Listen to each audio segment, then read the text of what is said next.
मैं के इलेक्ट्रिक इंतज़ामिया को कैसे बताएं, डंडा कैसे इस्तेमाल करूं, मुझे बताइए ज़रा प्लीज़, मशवरा दीजिए ना।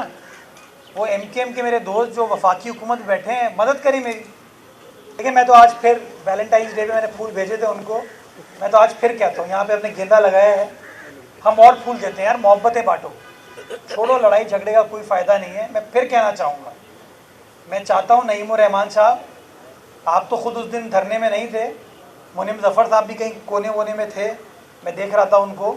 मैं चाहूँगा आपको एहतजाज कर रहे हैं, आइए टंकी ग्राउंड पे बैठिए, ये खाली पड़ा हुआ है, ये जगह आपको प्रोवाइड करते हैं हम, पानी भी बहुत है, पानी भी प्रोवाइड करेंगे आप, और इसी के कोनों में फिर आप टाइम गुजारने के लिए आपको पौधे भी दे देंगे, आप दरख्तों की अफजाइश करते रहें, प्लांटेशन आप करें तो अच्छा काम हो जाएगा।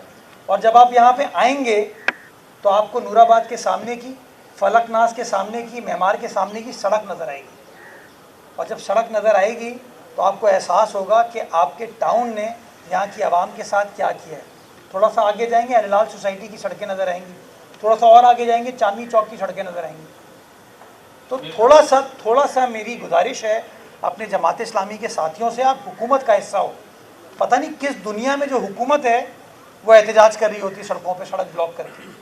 तो सड़कें ब्लॉक करने का मकसद अवामी मसाइल हल करना नहीं है, बल्कि अवाम के मसाइल में इजाफा करना है, उनको तकलीफ़ में डालना है। और मैं चाहूँगा कि खुदारा इस सिलसिले को ये बंद करें, जितना एहतजाज करना है वो MP साहब असेंबली में कर सकते हैं, जितना एहतजाज करना है कोई ग्राउंड हम मुख्तस कर देते हैं, उस ग्राउंड में ये एहतजाज कीजिए, नो प्रॉब्लम, कोई आपके साथ चीज़ नहीं होगी, और आपको इजाज़त भी मैं खुद दूँगा कि आप एहतजाज कर लें। मैं आपके सवाल से इत्तफाक नहीं करता, मुस्तफ़ा कमाल साहब तो लियाकताबाद पे थे शायद, हाँ साथ नहीं बैठ रहे लोग, हाँ। आई रेस्ट माई केस। मैं के इलेक्ट्रिक इंतज़ामिया को कैसे बताएं, डंडा कैसे इस्तेमाल करूं, मुझे बताइए ज़रा प्लीज़, मशवरा दीजिए ना। वो एम के मेरे दोस्त जो वफाकी हुकूमत में बैठे हैं, मदद करें मेरी। नेपरा प्राइम मिनिस्टर साहब जो हैं वो कहते हैं लोड शेडिंग तो है ही नहीं, पाकिस्तान में मैंने लोड शेडिंग ख़त्म कर दी है, तो मुझे आके बताएं, मैं उनको आए इधर कराची में उनको बताऊँ कि किस तरह के मसाइल हैं। आपने दुरुस्त निशानदेही की, और मैंने जब पहला सवाल पूछा था उसमें मैंने कहा कि जहां वाटर बोर्ड को अपनी परफॉर्मेंस को बेहतर करने की ज़रूरत है, उसी तरीके से के इलेक्ट्रिक को भी अपनी परफॉर्मेंस को बेहतर बनाने की ज़रूरत है, ताकि इस तरह का इशू हम रिजॉल्व कर पाएँ। तो मैं तो अपने आप, हम सब ये कोशिश कर रहे हैं, लेकिन के इलेक्ट्रिक जो है ना वो जवाबदेह नहीं है शहर की इंतज़ामिया को या सूबे की इंतज़ामिया को, मैं तो बोर्ड पर भी नहीं हूँ उसके। तो ये वफाकी हुकूमत के दोस्तों से सवाल पूछे, हमारी मदद करें, और रोज़ मीटिंग तो कर रहे हैं ना आजकल कराची के मसाइल हल करने के लिए, कोई ना कोई कॉन्फ्रेंस तो कर रहे हैं ना, तो क्यों ना इसके ऊपर गुफ्तगू कर ली जाए, और ये भी सोच लिया जाए कि इलेक्ट्रिक किसके ज़माने में प्राइवेटाइज हुई थी और किसने फिर क्या क्या किया था। तो बाहर क्या है, परफॉर्मेंस मैं समझता हूँ हर पब्लिक यूटिलिटी प्रोवाइडर को अपनी परफॉर्मेंस को बेहतर बनाने की ज़रूरत है, बिकॉज लोग जो है चाहते हैं अच्छी परफॉर्मेंस मिले, लोग जो है अखराजात बेयर कर सकते हैं, प्रोवाइडेड आप उनको अच्छी फैसिलिटी प्रोवाइड करें। और अगर अच्छी फैसिलिटी हम प्रोवाइड करेंगे तो मैं समझता हूँ कि शहर की जो आवाम है उसको ज़्यादा तस्कीन देने में हम कामयाब हो पाएंगे। जी वकास। अच्छा मेयर साहब ये बता दीजिएगा, कल जो है वो गुज़िश्ता रात जमात इस्लामी की जानब से सिंध असम्बली के बाहर मैदान जंग बना रहा है, एक MP के सरबराही में एहतजाज किया गया, रेड जोन पे एहतजाज किया गया, जहाँ पर पथराव किया गया पुलिस पर, पुलिस के अफराद कुछ जख्मी हुए, उसके साथ जमात इस्लामी के कारकुनों को हिरासत में लिया गया। एक MPA सिंध असम्बली को लेके आता है, एक जत्था और रहनुमा बना देता है, वहाँ पर CM हाउस से अतराफ में रेड जोन का इलाका कहलाता है, एक्शन तो होता है लेकिन उसके बाद फिर छूट जाते हैं। क्या ये जत्था काम की बजाय सिर्फ एहतजाज पे इन्होंने फोकस किया हुआ है? कब हिकमत अमली बनाएंगे और कब ऐसा इनके खिलाफ एक्शन होगा कि दोबारा से इन जगहों पे एहतजाज ना हो? ट्रैफिक कई घंटे फंसा रहा है, हम खुद फंसे रहे वहाँ पर, तो रेड जोन में एहतजाज करना क्या ज़रूरी है किसी मखसूस पार्टी के लिए? वो कहावत है ना, जंगल में मोर नाचा किसने देखा, तो अगर वो शहर के किसी दूर दराज इलाके में किसी ग्राउंड में, टंकी ग्राउंड बहुत बड़ी जगह है, यहाँ पे आके अगर एहतजाज करेंगे तो फिर नज़र नहीं आएगा ना किसी को। तो एहतजाज का जो दायरा कार है वो रखते ही रेड जोन के पास हैं, शारे फैसल के पास हैं, ताकि शहरियों को तकलीफ़ दें, और जब शहरी तकलीफ़ में आते हैं तो फिर वो अपनी वीडियोस बनाते हैं, टीवी पर भी वो चीज़ हाईलाइट होती है। तो ये तो उनकी सोच है। जहाँ तक आपने कहा कार्रवाई का, आपको एतराज़ है कि उनको छोड़ दिया गया है? हाँ देखिए, मैं तो आज फिर वैलेंटाइंस डे पे मैंने फूल भेजे थे उनको, मैं तो आज फिर कहता हूँ, यहाँ पे अपने गेंदा लगाया है, हम और फूल देते हैं यार, मोहब्बतें बांटो, छोड़ो लड़ाई झगड़े का कोई फ़ायदा नहीं है। मैं फिर कहना चाहूँगा, मैं चाहता हूँ नईमुर रहमान साहब, आप तो ख़ुद उस दिन धरने में नहीं थे, मुनीम ज़फ़र साहब भी कहीं कोने वोने में थे, मैं देख रहा था उनको। मैं चाहूँगा आपको एहतजाज कर रहे हैं, आइए टंकी ग्राउंड पे बैठिए, ये खाली पड़ा हुआ है, ये जगह आपको प्रोवाइड करते हैं हम, पानी भी बहुत है, पानी भी प्रोवाइड करेंगे आप, और इसी के कोनों में फिर आप टाइम गुजारने के लिए आपको पौधे भी दे देंगे, आप दरख्तों की अफजाइश करते रहें, प्लांटेशन आप करें तो अच्छा अच्छा काम हो जाएगा। और जब आप यहाँ पे आएंगे तो आपको नूराबाद के सामने की, फलकनाज के सामने की, मेमार के सामने की सड़क नज़र आएगी, और जब सड़क नज़र आएगी तो आपको एहसास होगा कि आपके टाउन ने यहाँ की आवाम के साथ क्या किया है। थोड़ा सा आगे जाएंगे अल सोसाइटी की सड़कें नज़र आएंगी, थोड़ा सा और आगे जाएंगे चांदनी चौक की सड़कें नज़र आएंगी। तो थोड़ा सा मेरी गुजारिश है अपने जमात इस्लामी के साथियों से, आप हुकूमत का हिस्सा हो, पता नहीं किस दुनिया में जो हुकूमत है वो एहतजाज कर रही होती है सड़कों पे, सड़क ब्लॉक करके। तो सड़कें ब्लॉक करने का मकसद अवामी मसाइल हल करना नहीं है, बल्कि अवाम के मसाइल में इजाफा करना है, उनको तकलीफ़ में डालना है। और मैं चाहूँगा कि खुदारा इस सिलसिले को ये बंद करें, जितना एहतजाज करना है वो MP साहब असेंबली में कर सकते हैं, जितना एहतजाज करना है कोई ग्राउंड हम मुख्तस कर देते हैं, उस ग्राउंड में ये एहतजाज कीजिए, नो प्रॉब्लम, कोई आपके साथ चीज़ नहीं होगी, और आपको इजाज़त भी मैं खुद दूंगा कि आप एहतजाज कर लें। जी मेयर साहब, आप वाटर कॉर्पोरेशन में खड़े हुए हैं, CM साहब की पॉलिसी भी है और गवर्नमेंट ने अनाउंस भी किया हुआ है, वाटर कॉर्पोरेशन के पानी का मेयार क्या है, क्लोरिनेशन कब लास्ट टाइम खरीदी गई थी, कितना उसका बजट था, यहाँ मौजूद बोतलों को आप देख सकते हैं, ये तो गवर्नमेंट की पॉलिसी के भी अगेंस्ट है। ये अफसरान जब वाटर कॉर्पोरेशन का पानी खुद नहीं पी सकते तो ये आवाम को फिर किस क्वालिटी का पानी दे रहे हैं। और इससे सेकेंड ये कि आपने रेवेन्यू की बात की, वाटर कॉर्पोरेशन का रेवेन्यू 2.5 अरब से कम होकर 1.5 अरब और समथिंग पर आ गया है, नए अफसरान लगे हैं, तो ये फिर कैसे रेवेन्यू आगे बढ़ेगा, इसकी क्या वजह है, रेवेन्यू क्यों कम हुआ है? थोड़ा सा मैं हक़ाइक़ दुरुस्त कर दूं, हमने जब टेक ओवर किया था 90 करोड़ थे, पिछले महीने वो 2 अरब 40 करोड़ हो गए।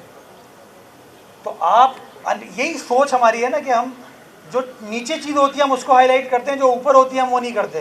90 करोड़ से इसी इंतज़ामिया ने, जिसमें पुरानी टीम नई टीम शामिल है, हमारी क़यादत शामिल है, उसने 90 करोड़ से बढ़ा के 2 अरब 40 करोड़ पे ले आया। तो ये हमारी अकॉम्प्लिशमेंट है। दूसरी चीज़ आपने कहा पानी, यार इन बोतलों में भी हमारा ही पानी है भाई। हाँ, ये पानी कहाँ दुबई से लेके आ रहे हैं? हाँ, ये पानी यहीं का है भाई। ये हम इतना एक दूसरे को नीचा दिखाते हैं, खुदा की कसम। हाँ जी जी, बिल्कुल बिल्कुल बिल्कुल सही है, बिल्कुल दुरुस्त है आपका। तीसरी चीज़ जो आपने कहा, क्या आपने सवाल था आपका? पानी नहीं, पानी पे आपने कुछ स्पेसिफिकली कहा था ना, क्लोरिनेशन। हमने सर 27 से 28 क्लोरिनेशन सेंटर्स इस्टेब्लिश किए हैं, और हर साल हमारा क्लोरिनेशन का कॉन्ट्रैक्ट भी होता है, जो कि बोर्ड उसको अप्रूव करता है। क्लोरिनेशन का काम हो रहा है, लेकिन अब क्लोरिनेशन सेंटर्स के ज़रिए आप पानी की क्वालिटी को भी जज करने की पोजीशन में आ रहे हैं, और हम अपनी लेबॉरेटरी भी इस्टेब्लिश कर रहे हैं ताकि पानी की क्वालिटी को हम सस्टेनेबल बुनियादों पर टेस्ट कर पाएंगे। जी अच्छा सर, आप आइन और कानून के माहिर, हमेशा हम यही सुनते हैं, बल्कि है भी ये कि जो गवर्नर का होता है वो आइनी होता है और गैर सियासी है, लेकिन यहाँ पर देखा ये जा रहा है कि मुख्य सियासी सरगर्मियाँ भी हो रही हैं, कॉन्फ्रेंस भी मोमिनेट किए जा रहे हैं, यूँ लग रहा है जैसे गवर्नर सिर्फ कराची का होकर रह गया है। तो क्या कहेंगे इनकी एक्टिविटीज़ को जिस तरह से ये चलाए जा रहे हों? अच्छा, मैं दो वीडियोज़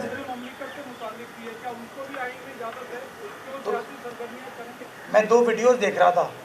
मैं फिर क्लियर करता हूँ, कामरान टिसोई साहब मेरे ज़ाती दोस्त हैं, लेकिन मैं देख रहा था वीडियो, एक वीडियो में वो खड़े हैं पीछे गवर्नर हाउस में, और एक सियासी शख्सियत कह रहे हैं कि 2024 के इंतखाबात ही दुरुस्त नहीं हुए, और 2018 की भी दुरुस्त नहीं हुए थे, और वो सरकारी जो रियासत का इदारा है वहाँ पे कहा जा रहा है। दूसरा, मैं एक और इवेंट देख रहा था, वहाँ पर भी ऐसी गुफ्तगू की गई जो कि अगेन मेरा ये मानना है कि दुरुस्त नहीं थी। गवर्नर हाउस में होती है, कॉन्वोकेशन वगैरह होती हैं, दावतें होती हैं, इवेंट्स होते हैं, वो हों बेशक अच्छी बात है, लेकिन मैं समझता हूँ सियासी सरगर्मियाँ जो हैं वो गवर्नर हाउस में नहीं हो सकती। और ये मैंने बात पहले जब इमरान इस्माइल साहब थे तब भी ये कही थी, और कामरान साहब को भी मैं ये कहूँगा, अगर किसी को सियासत करनी है तो फिर वो इलेक्टेड ओहदे की तरफ आ जाए, इलेक्टेड ओहदे पर बैठ कर काम करे, वो तमाम चीज़ों। बाकी कामरान साहब अगर कोई समाजी काम करना चाहते हैं 100 बिस्मिल्लाह, वो समाजी काम करें, लेकिन वो समाजी काम को सियासत से जुदा करके करना पड़ेगा। ये नहीं हो सकता कि रियासती जो बिल्डिंग्स हैं उसको आप सियासी अखाड़े के तौर पर इस्तेमाल करें। अच्छा मेयर साहब ये बताइएगा कि जब यहाँ पर फीफा में एक वाक़या हुआ, एक बच्चा गिरा, तो सबने कहा कि मेयर कातिल है, वज़ीर आला कातिल है, सिंध हुकूमत और पीपल्स पार्टी कातिल है, लेकिन यही वाक़या लाहौर में हुआ और कल जो सीएम पंजाब है उन्होंने कहा कि अगर कोई बच्चा गिर जाता है तो उसके वालिदैन को गिरफ्तार किया जाए, ना कि हुकूमत को मोरद इल्ज़ाम ठहराया जाए। इस पर क्या कहेंगे? मैं इस पर यही कहूँगा कि जब हमारे साथ होता है तो आप लोग क्या करते हैं, और उनके साथ होता है तो मैं क्या कह सकता हूँ उसके ऊपर। कुछ कहूँगा तो वो नाराज़ हो जाएंगी। फिर शेयर एरोगेंस, लाहौर में बारिश होती है तो मौसम खुशगवार हो जाता है, कराची में तबाही हो जाती है। तो ये थोड़ा सा मेरे ख़्याल में इज्जो इनकिसारी का फुकदान है। हमें थोड़ी सी ह्यूमिलिटी अपनी अप्रोच में लाने की ज़रूरत है, और अल्लाह ताला हम सबको हम्बल रखे। जी छुट्टी। अच्छा मेरे साथ दो सवाल हैं। एक तो सवाल ये है कि रमज़ान मुबारक का आगाज़ होने वाला है, कराची की जो सड़कें हैं बड़ी ख़राब है, खुदी हुई है, गली मोहल्ले खुदे में, क्या सिटी मॉडल अफ्तार के वक्त में ट्रैफिक संभालेगा? ये चीज़ें सारी देखिए प्लान हो गया। और दूसरा कि एमक्यूएम पाकिस्तान का मरकज़ हैदराबाद में कहलाया जाता है, लेकिन तमाम सियासी जो काम हो रहे हैं वो गवर्नर हाउस के अंदर बैठ के हो रहे हैं, यहाँ तक कि एमक्यूएम के इजलास भी अब गवर्नर हाउस में बुलाए जा रहे हैं। तो ये कानूनी तौर पर सही है कि एमक्यूएम का तमाम सियासी सेटअप जो है वो वहाँ से चलाया जा रहा है, क्या ये सही काम हो रहा है गवर्नर हाउस में? अच्छा, आपने पहला सवाल जो वार्डन्स के हवाले से किया, वार्डन्स बिल्कुल रमज़ान मुबारक में इफ्तार के टाइम पे सड़क पर ड्यूटीज़ परफॉर्म करेंगे। एक ज़माने में ये वार्डन्स किसी के घरों में परफॉर्म करते थे, अब ये सड़कों पर आ गए और इंशाल्लाह आपको काम करते हुए नजर आएंगे। ये इनकी बुनियादी जिम्मेदारी है। जहाँ तक आपने एमक्यूएम की सियासी सरगर्मियों की बात की, मैं आपके सवाल से इत्तफाक नहीं करता। मुस्तफ़ा कमाल साहब तो लियाकताबाद पे थे शायद, हाँ, तो साथ नहीं बैठ रहे लोग। हाँ, आई रेस्ट माई केस।